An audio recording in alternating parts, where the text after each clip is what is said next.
Сәлем құрметті оқушы. Бүгін біз өзара кері амалдар деген тақырыпты өтеміз. Бүгінгі сабақта қосу мен азайту амалдары компоненттерінің арасындағы өзара байланыс туралы білетін боламыз, және де қосудың ауыстырымды қасиетін үйренеміз. Спорттық құралдар, мысалдар құрастыр. Қандай кері мысалдар құрастыра аласың дейді. Ендеше мына суретке қараймыз. Мына суретте қысқы ойындардың құрал жабдықтары, мысалы, мына жоғар жақта тұрған шлемдар екен. Ал кәнеки бірінші қатарда неше шлем бар? Санаймыз, 6. Ал екінші қатарда нешеу?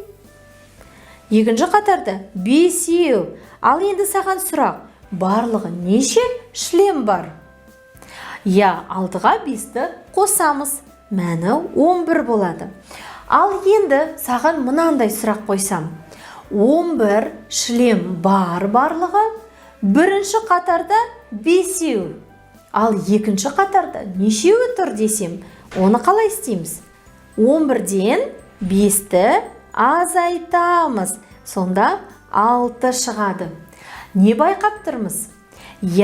Қосылғыштың мәнінен біз екінші қосылғышты азайтсақ, біріншісі шыққанын көріп тұрмыз. Ал енді сендер мына тұрған конькилар, шаналар және де басқа құрал жабдықтары туралы тура осындай өрнектер құрастыр. Қосу мен азайту өзара кері амалдар. Біз қосуды азайтумен тексере аламыз, ал азайтуды қосумен тексереміз. Шығарып көр. Суреттердің артына қандай сандар жасырылған? Ендеше қараймыз. Қандай санға біз 13-ті қоссақ 20 болады.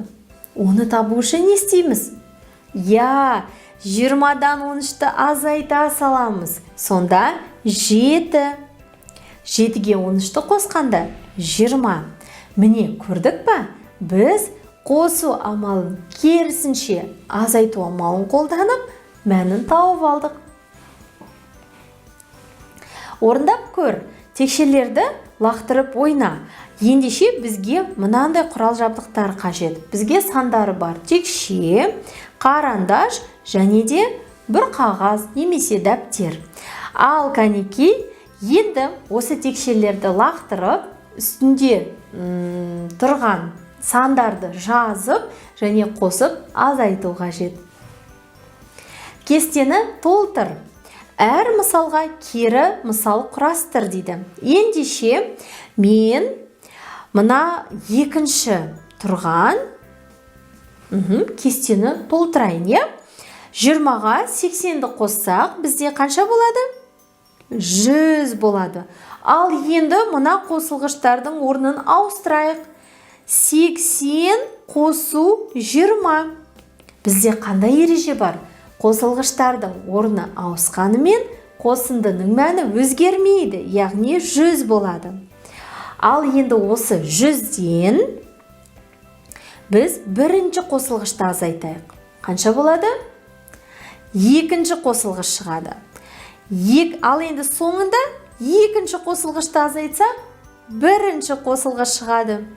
Міне бар жоғы осы қосу мен азайтудың бір-біріне деген кері байланыс екенін осы 4 амалмен көрсек болады. Тура осылай әр мысалға кері мысалдар құрастырып, мәндерін тауып шық. Жолды жүгіріп өт. Мәредегі санды алуға қажетті қосылғыштарды таңдап ал. Ендеше қараймыз. Мысалы, сөреде 5 болса, біз енді мәреге 20-ға жетуіміз қажет. Қандай екі санды қосқан кезде 20-ға жете аламыз деген сұрақ. Мысалы, егер біз 7-ні қоссақ, 5-ке 7-ні қоссақ 12. Ал енді 20-ға жеткізу үшін 20-дан 12-ні азайта саламыз.